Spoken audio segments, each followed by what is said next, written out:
Good day, everyone. This is Frost, and this is Frost Moto.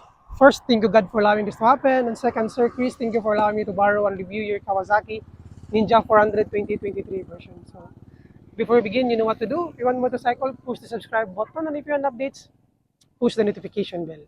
And intro. So, let's have a sound check. A crap slip on. Let's see here. Okay.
And what we have here is the legendary 400cc, which is the Ninja 400, priced at 340,900 and peso. And also in the US dollar, it is estimated around 5,200 to 5,800 US dollar. And anyway, going back, so right now there are a lot of competition in the 400cc category segment, and there are a lot of choices for you to pick, especially for your beginner entry level. If you want an inline 4, we have the Kawasaki ZX4RR. And also, if you want more aggressive, more good aesthetic design, more futuristic, we have the CFMOTO 450SR, which is much more cheaper. And also, we have the Invictus, so on and so forth. So I have reviewed those bikes detail to detail. I'm gonna put the link in the description because you might be interested. And also, you might have some idea to which bike is more preferred for you. So anyway, going back, the Kawasaki Ninja 400 is a legendary in this category because number one, they are here for a very long time. Ask anyone who does not have any background in motorcycle, ask them for recommendation, and they will immediately tell you go for a Ninja. It's because number one of its track record. One nice thing about the Kawasaki Ninja 400, if you want to choose this one, is number one, good quality, good track record. Second is there are a lot of parts available, and also there are a lot of people who know how to fix this one because, like I said, this brand is not new. So there are a lot of people who has experience about this one. So that's another good thing, especially if you have no knowledge or no experience, no connection in bike, in motorcycle, and in the future you might get, change oil, change tires, so on and so forth. So if you're going to ask me if I could recommend this one, the answer is yes. I will definitely recommend this one because again, I have tested this bike and I have known a lot of people are using this one. This one, you should not be little the Ninja 400 because number one, this bike is a monster in its category. Let's check the engine for you to find out. It is equipped with a 399cc 2-cylinder. As you can see to the headers, 2-cylinder, liquid-cooled 4-stroke, 4 valves, dual overhead cam, and a 6-speed transmission. And the bore and stroke of this one is 70 by 51.8mm. That provides you a max power of 33 kW at 10,000 RPM and gives you a max torque of 37 Nm at 8,000 RPM. So again, power to weight ratio, this bike is really good. It is pretty much balanced, and the compression ratio is 11.5:1, and the max RPM or the max red line is around 15,000 15,000 RPM. So it means in the long stretch, this one is really good. As you can see to the analog, let's check the analog for the RPM. So as you can see here, it is 15,000 RPM. And based on its specs, then actually this one is pretty much okay in terms of its power, torque, aerodynamics, and quality. This one is fairly worth it. And for its fuel capacity, it is 14 liters fuel injected, and it consumes around 20 to 25 km per liter depending on your riding style. And also some people might be able to consume around 17. So again, it depends on how aggressive you are. And one factual thing about the Kawasaki bikes, or their naked or ninja sport bike, so on and so forth, is their weight distribution. So if you're going to cut the Ninja 400 in half from left to right, if you're going to look at the left, it is pretty much open. So you can only see the tail lights, turning indicators, swing arms. But if you're going to look at the right side, you will see that all of its weight are on the middle, from front to middle. So it means its center of gravity is in middle. So in terms of handling, cornering, or using the bike in the twisties, this one is actually pretty good. So you should consider that one, especially if you are a person that are very aggressive or very competitive and want to always, do an extra mile, especially on your daily ride. And on the other hand, as a rider's perspective, this one is actually very nice, simply because of its riding position. This is a sport touring, it's not that aggressive like other bikes. And especially if you're a person, you have back pain, scoliosis, then, or let's say that you are a bit taller, then you should consider this one, especially if you're gonna do long rides. And again, one nice thing about this one is for those people who had no plan to upgrade, they just want to choose single bike for the rest of their lives, then consider this one because of its quality. And for its tires, for the front, it is 110 by 70 by 17. And the stock tire is Dunlop Sportsmax GPR 300, which is the same with the ZX4RR. So for the rear, it is 150 by 60 by 17, still the same stock tires. One nice thing about this type of tires is, tire sizes is, it's not that expensive, especially if you compared it with the 160 to 180. And for the rear calipers, it is actually Nissin, and the rotor is 220mm single disc. And for the front, it is 310mm single disc, still Nissin. And for its master cylinder, still Nissin. So in terms of its stopping power, this one is actually very nice.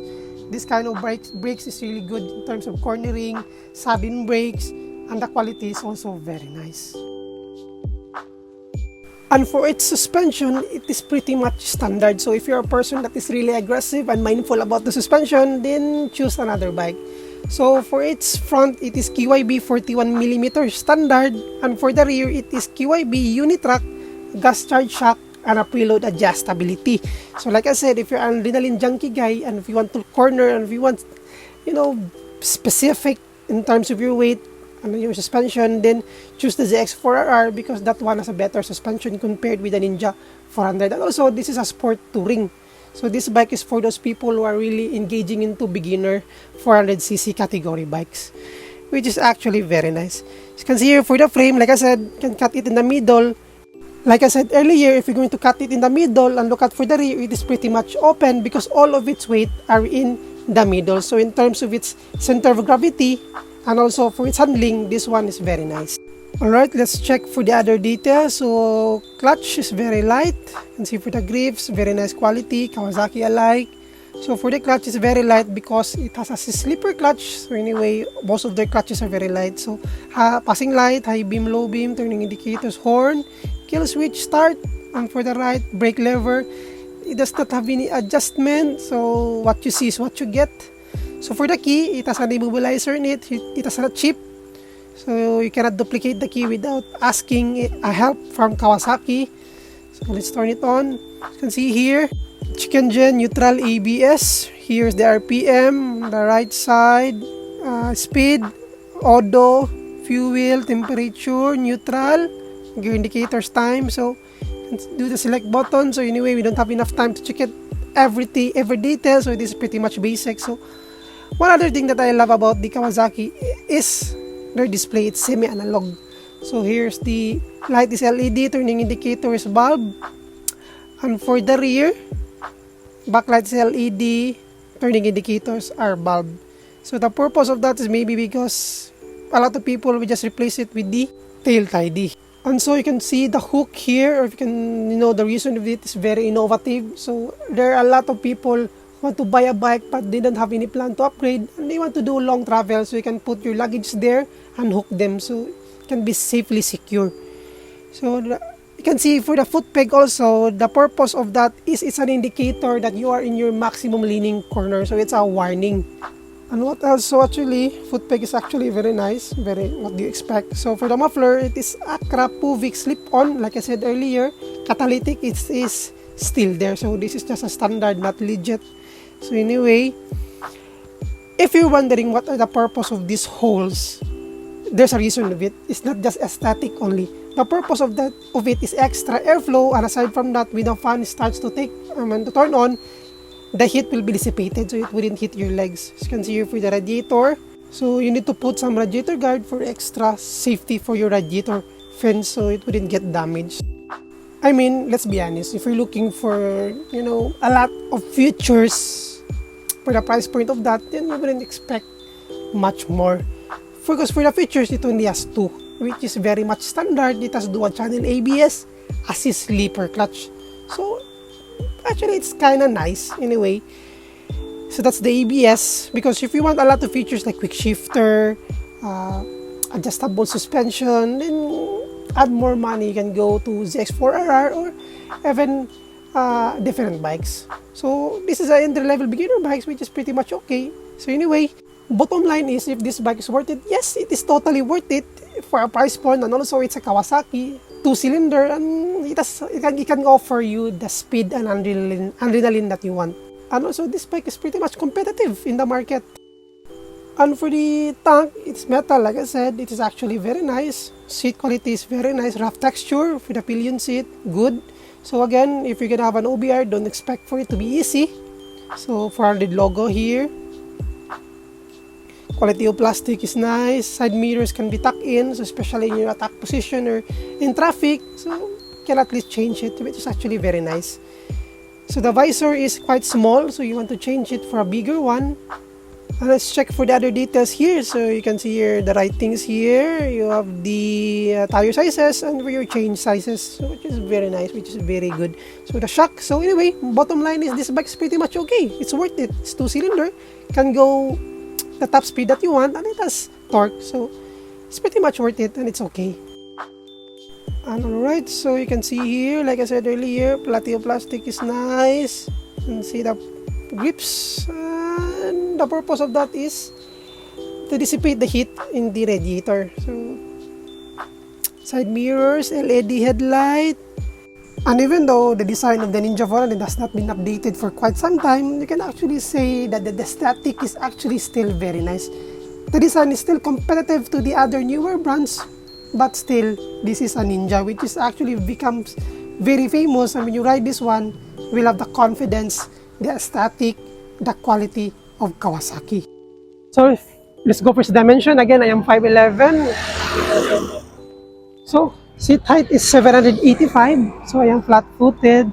Ground clearance is 140 mm, and for its cube weight, this is around 167 kg, which is very light, easy to handle, especially in the twisties. So this is your total position. I'm gonna use Ninja 400. And actually, you can tuck in. So this bike is also good for taller rider. Actually, if you want to do an attack position, which is actually nice. Tank is metal, so you should consider that one, especially I love metal tanks. Alright, so we are here in our final verdict. So anyway, so again, if you're looking for a beginner entry-level bike, then choose this one. Riding comfortability, it is actually very nice. Riding position is not that aggressive. You compared it with the other brands, it is actually relaxed, maybe because it's a sport touring. So aside from that, if you're looking for quality, like I said, I can't stress that enough, because that's the other thing that the Kawasaki can offer. It's quality. And other reasons are power to weight ratio. It's actually very nice. The bike is so light, single disc in front, and also for its chassis, which is the release frame, lightweight, good quality, and also good in handling. And also for its center of gravity, which is in the middle, very balanced bike. So if you're gonna add all of those things plus your skills, well, this bike is a monster in its category. Even though it's a 40cc, but in the hands of a very good rider, this one can kick a lot of bikes, even it's a 600cc. So anyway, even though it's a 2-cylinder, it does not vibrate. The engine is so refined, it's smooth. And I guess that's it. So I couldn't tell you enough, because also there are a lot of reviews about this bike in the online, which is, much better than me, much better on explaining things, much better on telling you what should buy this one or not. But anyway, for me, yes, it's worth it. But if you want an inline for much power, just add more money or go for a ZX4RR. So this one is pretty much standard. What you see is what you get. So as you can see here, the turning indicators are very nice. In terms of traffic, then you're comfortable with it. So that's it. So if you love what I have done here, push the subscribe button, and if you want updates, push the notification bell. So I'm gonna put in the link, the descriptions, or in the description, the link. I'm gonna put the link in the description for my 450SR review, for my ZX4RR review, and also for CBR 650R review. So you can check those reviews data to data, so it might give you some idea, or you just choose any of those bikes. So anyway, that's it. Thank you so much for your time. Anyone who are watching this, please subscribe, because I need that. So that's it. Thank you so much, guys, for your time, and see you. God bless.